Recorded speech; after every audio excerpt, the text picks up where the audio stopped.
Thanks everyone for joining us. I'm Kevin Deckinga. I'm the League's Director of Membership and Development. This is our next edition of our webinar series, Gravel Cycling 101. And before I begin, I want to thank our generous sponsors, including SRAM, AARP, Brompton Fleet Cycles, Lyft Sierra Club, and many, many more for making the National Bike Summit and our accompanying webinar series possible. Thank you. A little bit of housekeeping. Yes, this session is being recorded. You can find the recording later on our YouTube channel as well as bikeleague.org/webinars.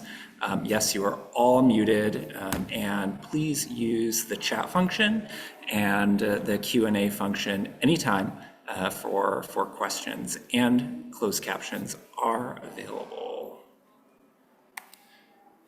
So most of you probably know a little bit about the League, but in case we have anyone who's very new, the League of American Bicyclists is the national advocacy organization for bicycling.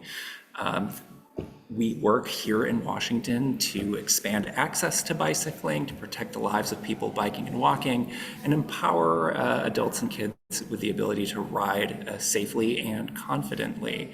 We're a member-supported organization.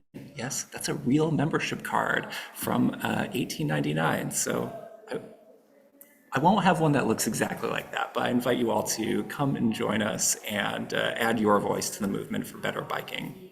Thank you. Our guest today, we are super thrilled to welcome Ellie Skelton, and I'm gonna read her bio because it's just so impressive. Ellie's been passionate about gravel bike riding since 2012, achieving notable milestones such as completing 2 gravel centuries in 2015 and 2016. Since then, Ellie's been focused on gravel races under 100 miles. In 2014, she founded the Riotgrrrravel race, an entry-level but challenging 33-mile course designed to introduce women trans femme riders to the world of gravel riding and racing. Ellie successfully organized Riotgrrrravel for 3 years before passing it on to a new organizer. With a professional background spanning 30 years in behavioral health, Ellie finds that riding bikes is an excellent way to balance life. She was an active member of the Hub Co-op cycling team before founding Gen X Twin Cities bike team in 2024. Ellie's dedication to gravel riding and her commitment to creating inclusive spaces for new riders is why she was interested in presenting this webinar, Gravel 101, to demystify and answer questions about gravel riding from her perspective. Ellie, thanks so much for joining us. Absolutely. How fun to be able to talk about bike riding on this Thursday afternoon. Mm-hmm. So why don't you go ahead and share your screen. If you have trouble, let us know.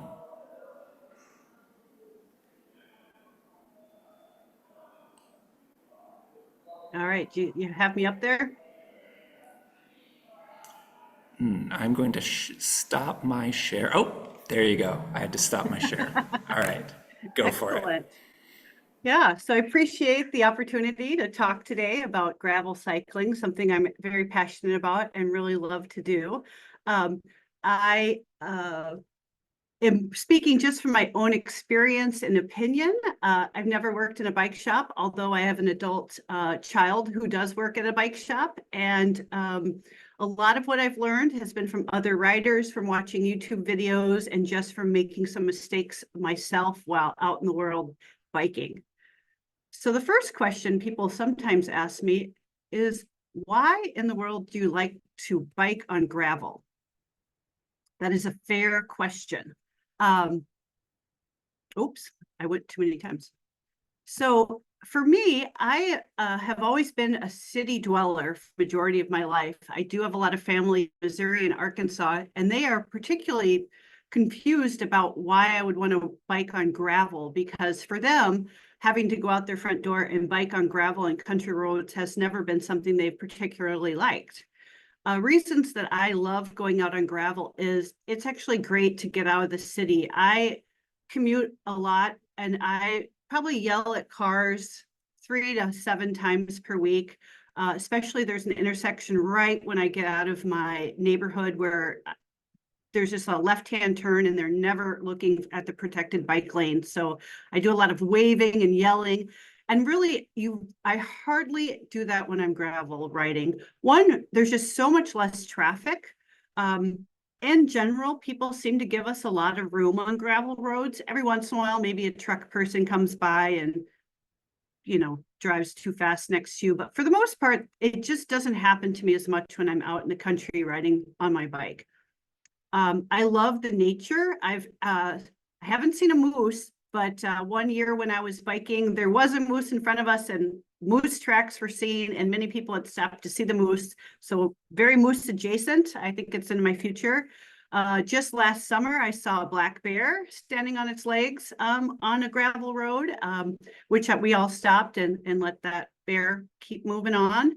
Lots of eagles, and it's just, I love the nature part of it. The variety of terrain, it's very scenic gravel racing. There's a lot of hills. Even though there's a lot of cornfields, it's just I also love looking at all the farmhouses. And it's a fun community of people that like racing and riding on gravel roads. I've met a lot of great people from all over the country. And as the sport of gravel racing grows, it has become a lot more diverse, and I love that. They're making a lot more room for non-binary riders on races. There's a lot more women and trans and femme people who are biking. I will say my first few gravel races, which is why I created the gravel ride, Riotgrrrravel, was predominantly men, and that has changed quite a bit.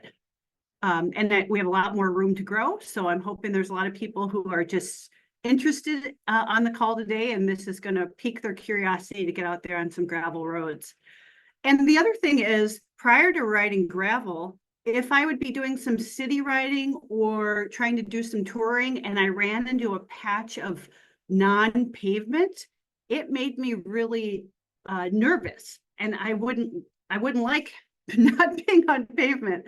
And so now that I've done a lot of gravel riding, when I come across some pavement or some uneven terrain, even on my road bike, I just feel a lot more comfortable, and it's expanded my comfort with all types of surfaces. So I didn't expect that. Was kind of an unintended benefit of gravel racing, is just realizing that there is a lot more surfaces that you can bike on.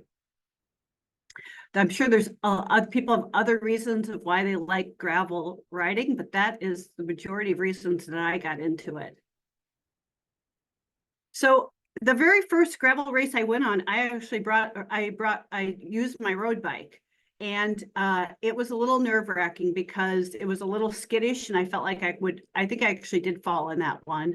I've had a couple major bike accidents in my life, and none of them have been from gravel biking. But the first time I did a gravel race, I didn't have any gravel specific bike. I didn't have a mountain bike. I just lowered the tire pressure. But it is a lot more fun and a lot safer if you have a bike that can handle different terrain. Mountain bikes are great. Hybrid bikes work well. The bike that I ride and have been riding for many years is a Raleigh Tamlin. It's their Tamlin 1, and it's one of their first gravel specific bikes that they created. I love it quite a bit. Of course, I look at all kinds of amazing gravel bikes all the time, but haven't been ready to upgrade yet for my Tamlin because it's done so well. It's also great for touring. Fat bikes are great too. It often depends on your speed, but it can take longer on a fat bike. A lot of people love doing single speeds. That's not my thing, but a lot of people love single speeds for gravel riding. And if you have a road bike that can handle a larger tire, you might be able to just be pretty comfortable on a road bike with just a larger tire. The other thing, I actually love seeing e-bikes out there. I think any way to get people on bikes is great. Depends on the race or ride that you're doing, if it's organized, if they accept e-bikes or not. So if you're riding an e-bike and you want to enter into a gravel race or ride, you'll just want to check and make sure that that's acceptable. But I've been seeing more and more people on e-bikes on gravel races. I've seen fat bikes that are e-bikes. They look really fun. So I think more people on bikes is better. So the tire pressure, this took me a while to really figure this out. because I like to go as fast as I possibly can. But if you have full tire pressure while you're gravel riding, you are going to be skidding all over the place and maybe have some instability. So it takes a while to figure out what the tire pressure is for you. It depends on your weight. It depends on your bike. So if it's too low, you can get a pinch flat. But if it's too high, you're still going to be kind of skidding all over the place. I usually just let out a little bit, and then I can always let out more pressure if you're experimenting. So many bicycles have the other thing is what type of tire you're going to use.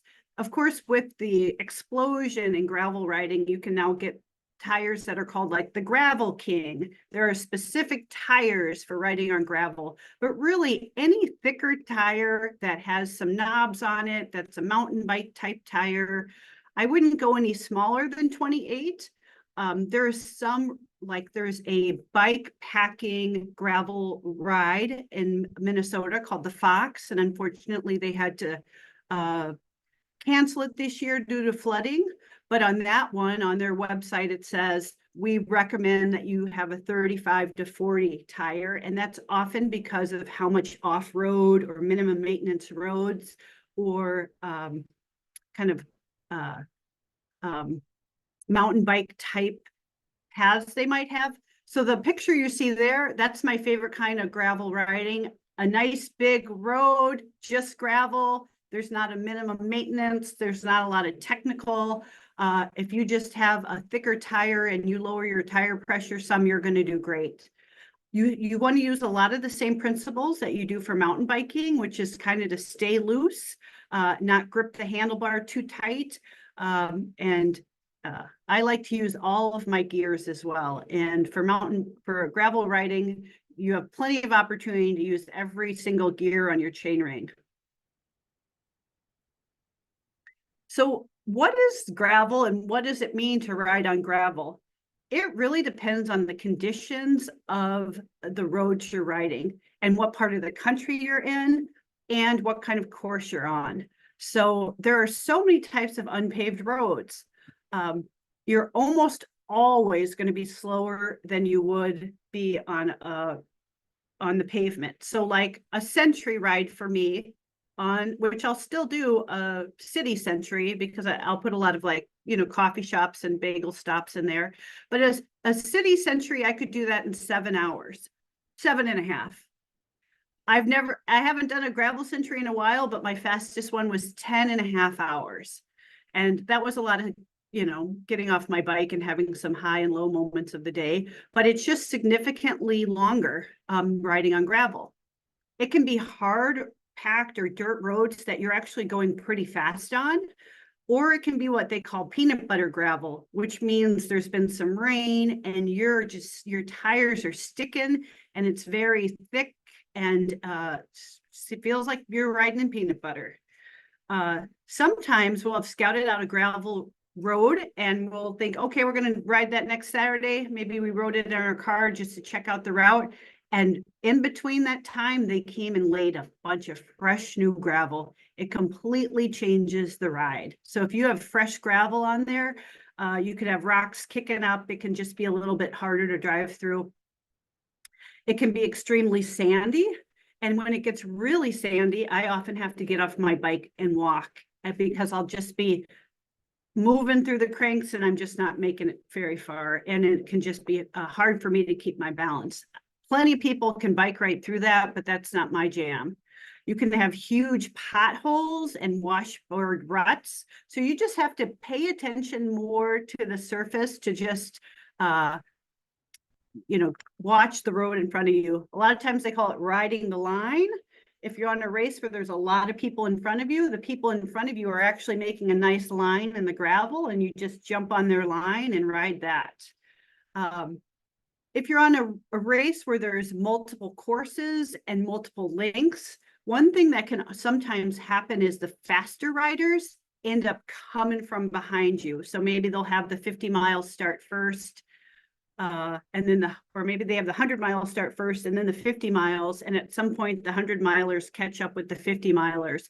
And it's amazing how fast the racers can go on gravel roads and some of the speeds that they can get up to. Minimum maintenance roads are roads that are very much technical in terms of there can be big boulders, there can be water. Often, if it's a really bad minimum maintenance road, I will often just get off and walk part of it. And then the single track, similar to mountain biking. I've often biked through even like a cornfield type situation, and that was considered a minimum maintenance road, which I felt like it was a cornfield. So we all have different descriptions of our courses we make. How do you navigate riding gravel? It depends if you're making a course yourself or if you're riding a predetermined course or race. So if before you sign up to do a gravel race or a gravel course, you'll want to get some practice in yourself. I've actually found Google Earth as a kind of a nice way to see where gravel roads are. I've spent the majority of my life in the Midwest. So for me, I've never been more than 20 to 45 minutes away from a gravel road. If you live in a very urban city area, you may have to take a train to get out to some gravel roads, or who knows, maybe even Amtrak or something. But you'll be able to either check on Ride with GPS, look at Google Earth, find where there have been other gravel races in your area. So one of the things I've done is, there's a race that we called Meesville 56 in Meesville, Minnesota. Just before the very first time I did that race, I looked at what the course was, and I just went there and rode it a couple times before the race just to get some practice in, to see what the roads were like, to see what the elevation was like. And they already had cue sheets available. So I'll talk a little bit about that. I'm a little old school. I love a paper cue sheet. So on the left is a popular race we have in Minnesota called the Filthy 50. And this is what a cue sheet looks like. And you start at the race, and at 0.5, you take a right-hand turn. And then at 1.5 miles, you take a left-hand turn. And then at 3.5 miles, you take another left-hand turn. And you print out those pieces of paper. And here is my very low budget hack of how I put the cue sheets on my bike. I have a zip tie onto a paper clip from my office. And I've had that same paper clip on my bike for 10 years, and it's worked the whole time. And if it's rainy, I put the cue sheets in a Ziploc bag. Now, they sell cue sheet holders, and now most rides will email you a GPX file that you can download to your Garmin and follow that Garmin.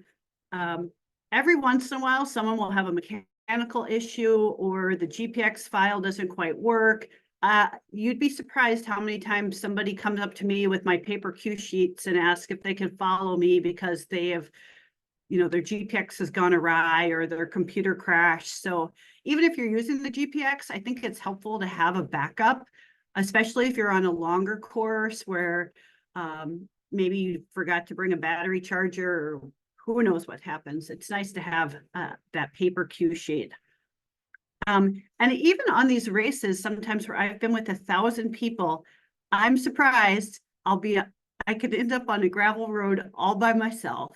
And so it's just the way it goes. There's people a lot faster, there's people a lot slower. And so I also like the ability that I'm always able to navigate if I end up all by myself, which is fine with me. Nutrition. So this always takes a while to get right. And if you're an avid cycler in the city, or if you do mountain biking, you're probably already pretty dialed into what nutrition means for you. But I like a Camelback on a long ride.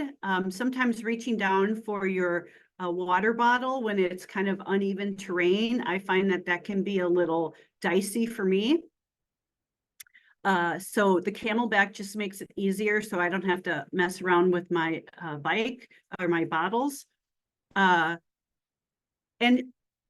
I think if you're going to be doing like a 100-mile ride or longer, you'll want to do a lot of tests of nutrition, because there's nothing worse than having your stomach upset on a long bike ride. My theory that I go by is it's either every 60 minutes or 10 miles. So hopefully I'm going faster than 10 miles an hour, so that I'm eating every 12 to 15 miles, but sometimes it's a really rough ride, and the 10-mile mark happens before I hit 60 minutes. So whichever happens first, I usually do. And that seems to keep my blood sugar running and that I don't crash. I've also found that if it's a hot environment, taking salt tabs or electrolytes really have helped me from having leg cramps. So people having stomach issues, people having leg cramps, those have been issues that I've seen really pretty decent riders have a rough day because of those two things. I don't really like many pre-bought items. Scratch Lab does okay with my stomach, but for the most part, I like to bring a peanut butter and jelly sandwich cut up into fours, making homemade rice cakes. And there's a lot of, if you Google, rice cakes for bike riding, you make some sushi rice, you can roll it up with some cherries or some chocolate and make little balls. They're easy to eat and you can make them small. I've even had them mixed up with eggs with some tamari sauce. And those are pretty good for a little protein with your rice cake. And if the bars work for you or the goo work for you, everything works differently for people. And some people don't have the patience or the desire to make their own snacks. I actually, some salty items, sometimes I'll even bring goldfish with me, which, goldfish and peanut butter jelly. It's like I'm packing off for a middle school lunch, but it works for me on the bike. Whatever works well for your stomach. You don't want to eat anything that's going to hurt your stomach when you're biking. So testing what you eat is so important.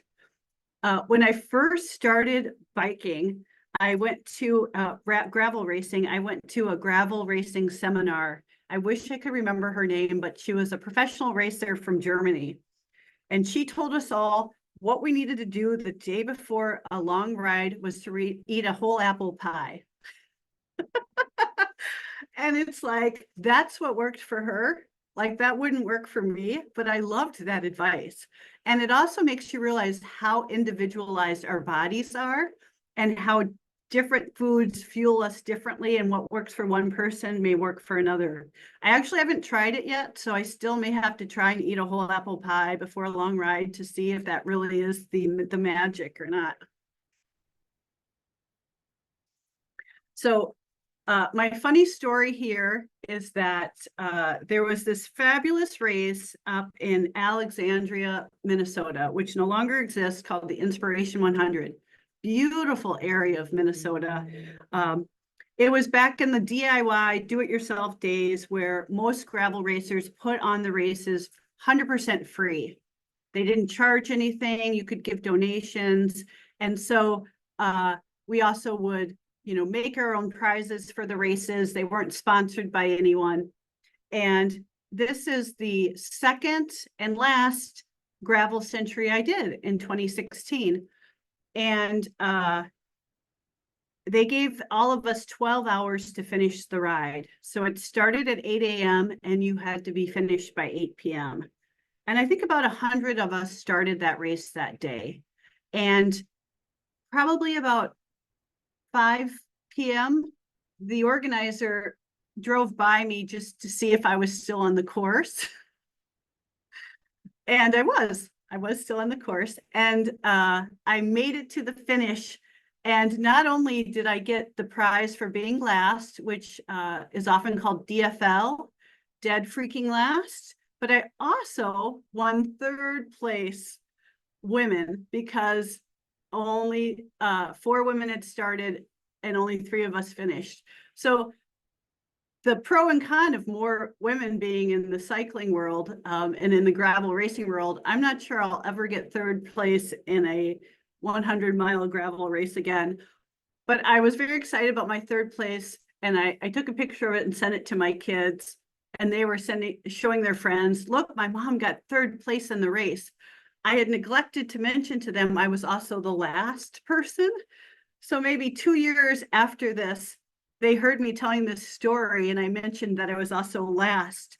And I'll tell you, my kids were so disappointed that I was also last as well as third. But, that's the fun thing about gravel racing.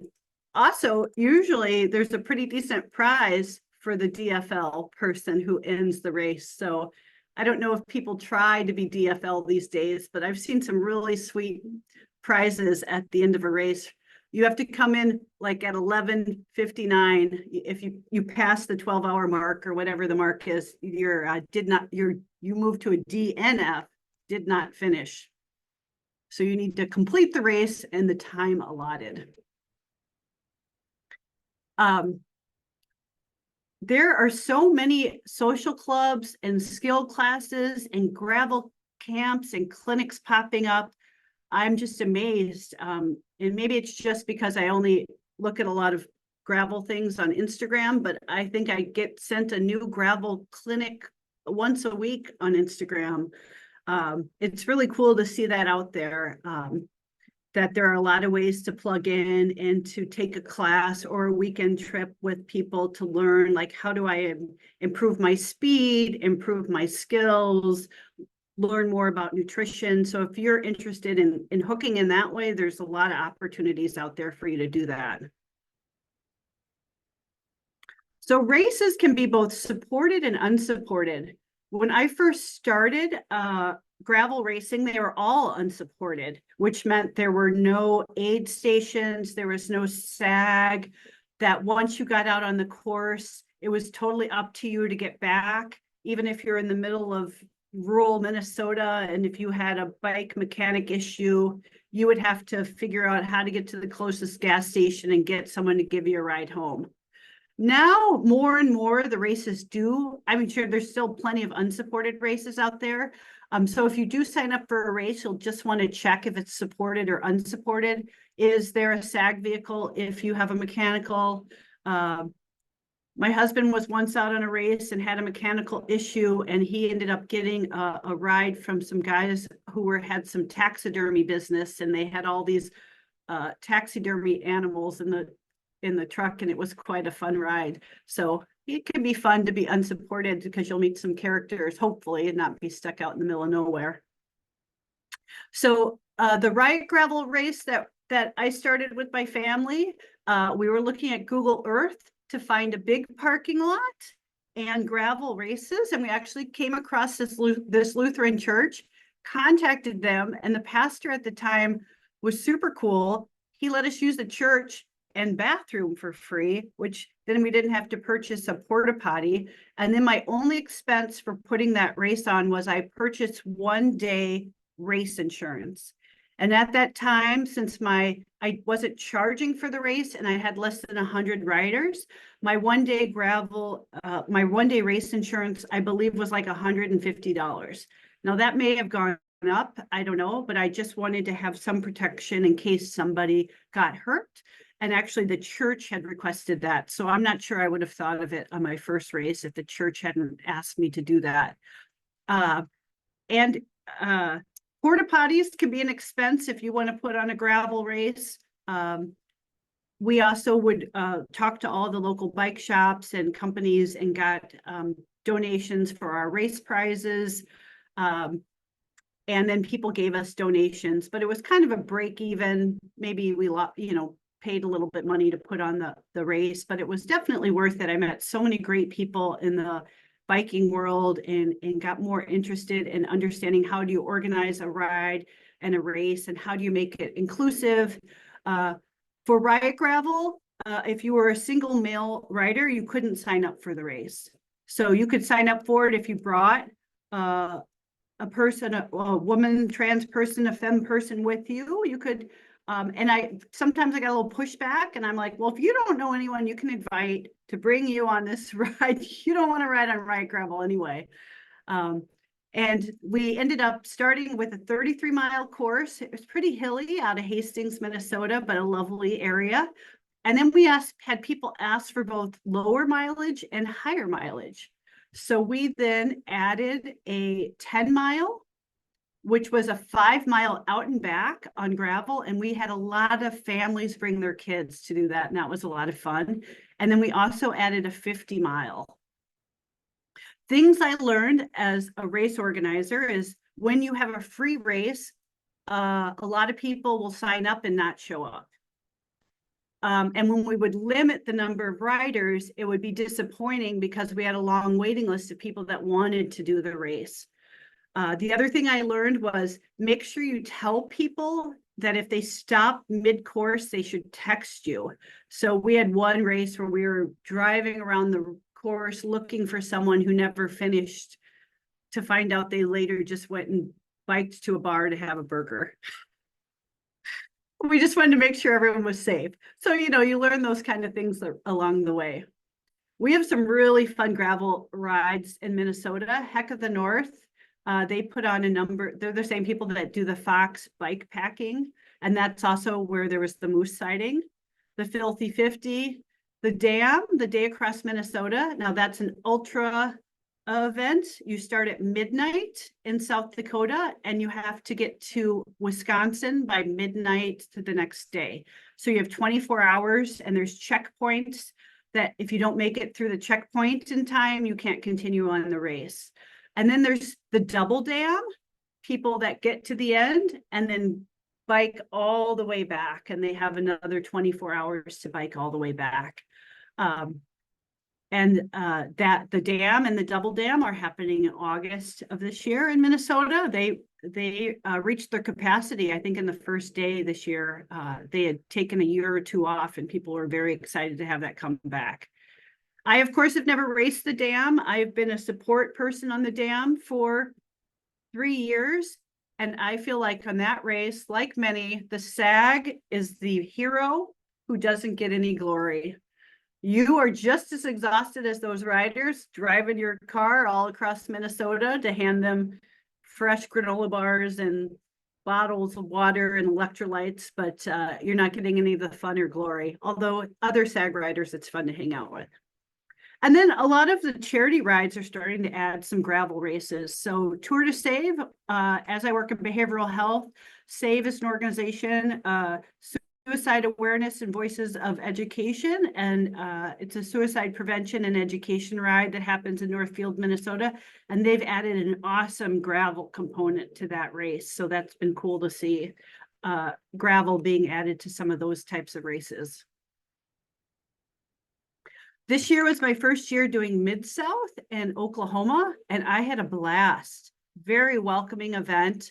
They had a jorts ride where people wore jeans. They had a fun ride the day before, and then they had the Mid-South. They do a run the day before, and I think our ride this spring was 57 miles, and you can see how dirty we got. And there's a 100-mile ride as well. And I thought that was very well organized. There was a lot of activities going on throughout the weekend. I will definitely go back and give that a shot again. I enjoyed it. A lot of music. It was really fun. Oops. Now the next two rides are on my list of potentially doing. This is one of the ones that gets a lot of renown in Michigan. So I think I'd like to give that a shot. Maybe some of you have heard of it on the call. And then the Unbound Gravel. I think this is probably the first kind of large gravel one I had heard about. And look, it's sponsored by Lifetime, and I'm sure it's all fancy. But I would love to go out to Kansas and give this one a try as well. So a lot of things. And the nice thing is most of these rides used to just be centuries, and now they've added reasonable distances. My motto for any race is it has to be at least as much fun as pain. So it can be 49% pain and 51% fun, but as soon as we get to 50-50, I'm out. So you may have your own threshold for how much pain versus fun you want. It could be higher or lower. I know a lot of people call it type 2 fun, that it's only fun after it's over. I actually like to have some fun during the event myself. All right. I wasn't quite as long as I thought, but not too short either. No, that was excellent. Thank you so much, Ellie. Yeah, I have a few questions, and highly encourage you to register for Barry Roubaix if you can get in for next year. I've ridden the last three events, and it's Nice. been awesome. What mileage did you do? The 62. Oh, that sounds good. Yeah, Perfect. yeah, yeah, yeah. I wouldn't want to do more than that. There's never been a point where I've reached the end of it and thought, oh, I really wish I could do 38 more miles. Maybe I just should. That's not me. Yeah, a few questions for you. What is the longest ride that you've ever done? Yeah. For gravel? Yeah, Okay. 106.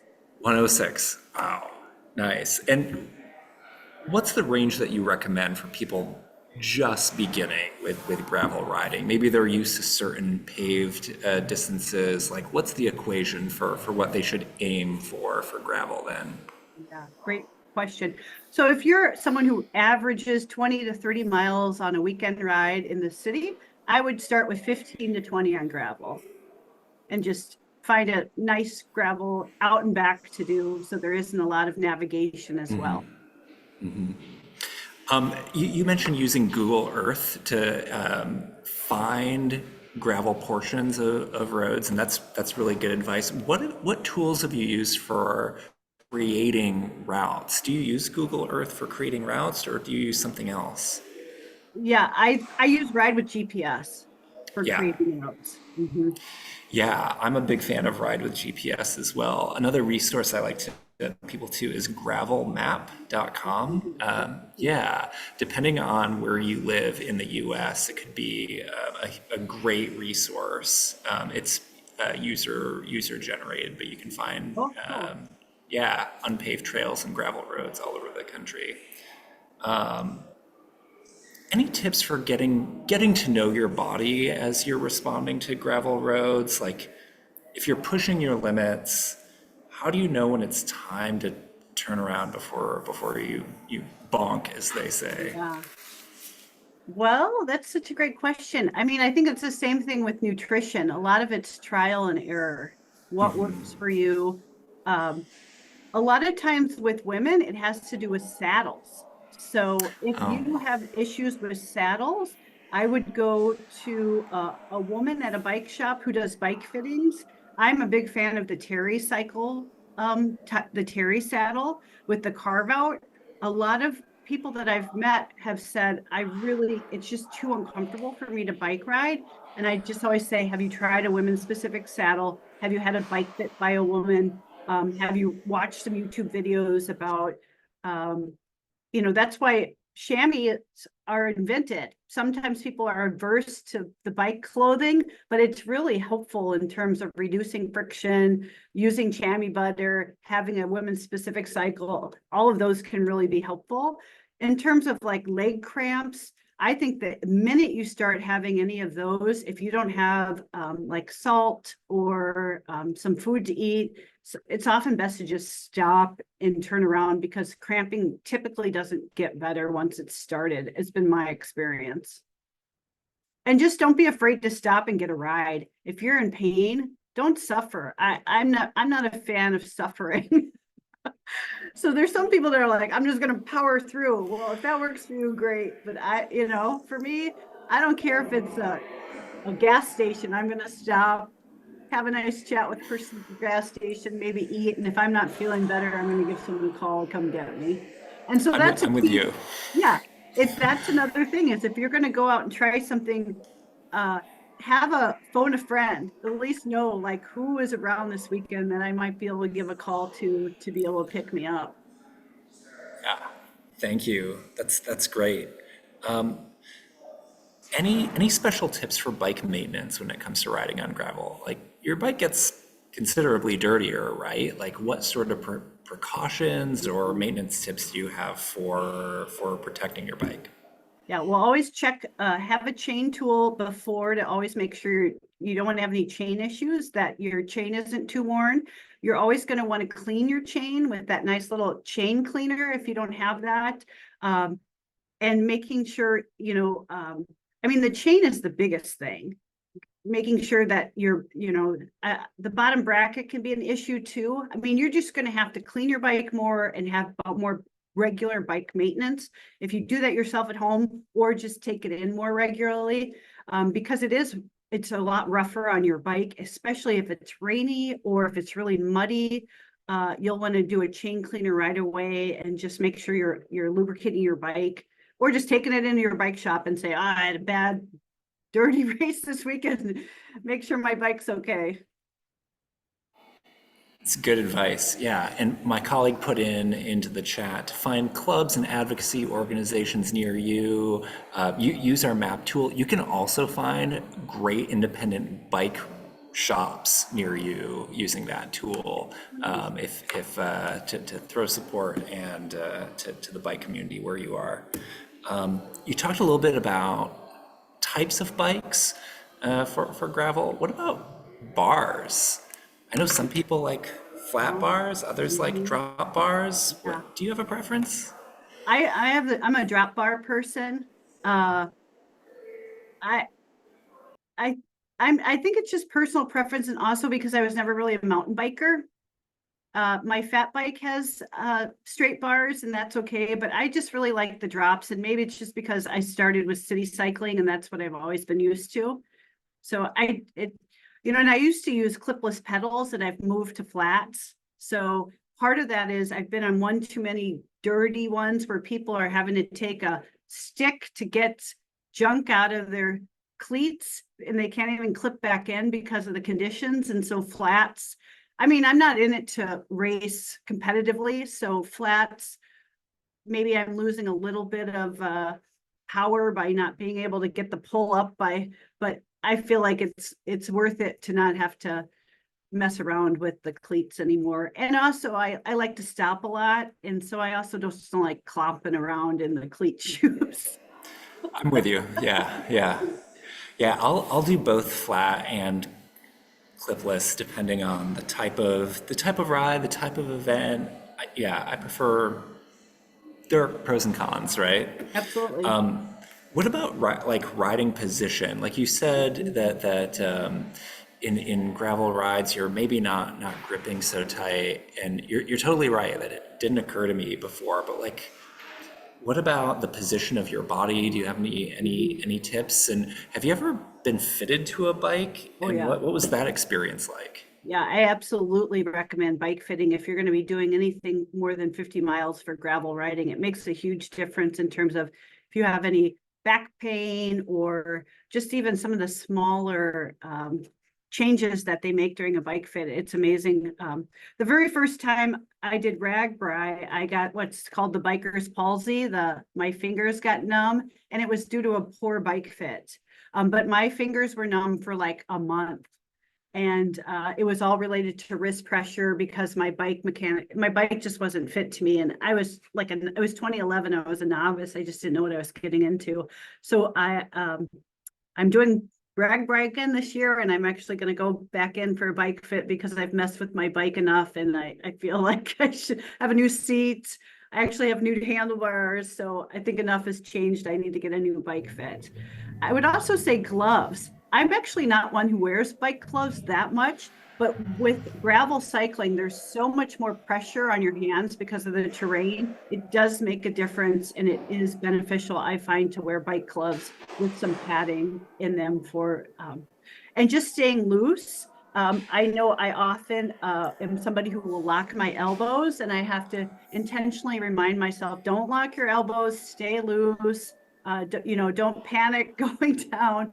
The looser you stay, the better my body mechanics are for the longer ride. The other thing I've realized is if I'm doing a long ride, that I can be one person who likes to take pictures and kind of be chatty. It's actually better for me to make sure I'm going fast when I can. So when I have a lot of energy at the beginning of the day, go as fast as I can to get some of those miles under me. So when I get to mile 40 or mile 50, I'm not thinking, oh, I have 12 miles left to go and I don't have anything left in the tank. So I've learned that the hard way. Like, don't stop and take a bunch of pictures the first 10 miles. You can. Yeah, that's. I like to save the photo stops for when I'm feeling like Ooh, I need a break, right? Yeah. While we're on the topic of clothing, you mentioned gloves. What are some other good clothing options, maybe for people that aren't quite as comfortable in lycra? Yeah. Well, there's a question too about full fingered gloves versus short Oh, gloves. And the only time I wear longer gloves is when it's freezing in Minnesota. So the short gloves are totally fine. It's more the padding for your hands. I only wear longer gloves if the temperature is cold. And it can get cold in Minnesota. So I do have plenty of long gloves, but for mostly gravel, it's typically a warmer time of the year. Well, warmer. It's all relative. relative. Yes, but I do prefer short fingered gloves if the weather allows it for sure. Yeah. And so, yeah, if you don't want to wear the lycra, what do you do? Mhm.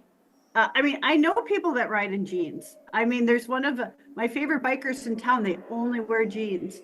I don't know if they've got a lot of chamois cream. I mean, it's like how everybody's body is different. Yeah. Um, I just really feel like I used to call it when I was very early biking, I'd call myself half clown or full clown when I'd have the full biking, but I'm all in 100% full clown. Yeah.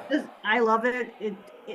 They make those bike clothes that way for a reason, that it does work in terms of comfort, fit, sweating.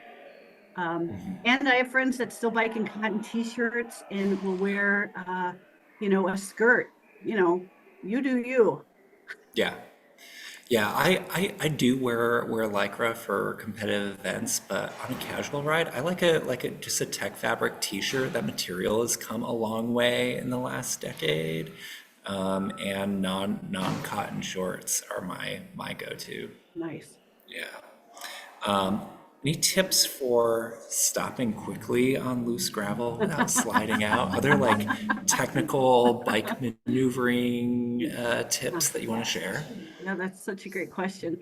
Um, since I've had some significant bike accidents, what I'll say is I'm kind of a chicken. So I do brake on hills. I've been working on braking less on hills and trying to just use that momentum to get up the next hill. But I've deviated my septum and I've lacerated my liver and broken some ribs. So some serious bike trauma that doesn't let me quite go down those hills with the abandon that I see other people doing it. So I've never been had to worry about braking with in the same way that maybe you have some advice, Kevin. Yeah, I mean, I think that the conventional wisdom is not to break down hills, but yeah, tire pressure has a lot to do with it.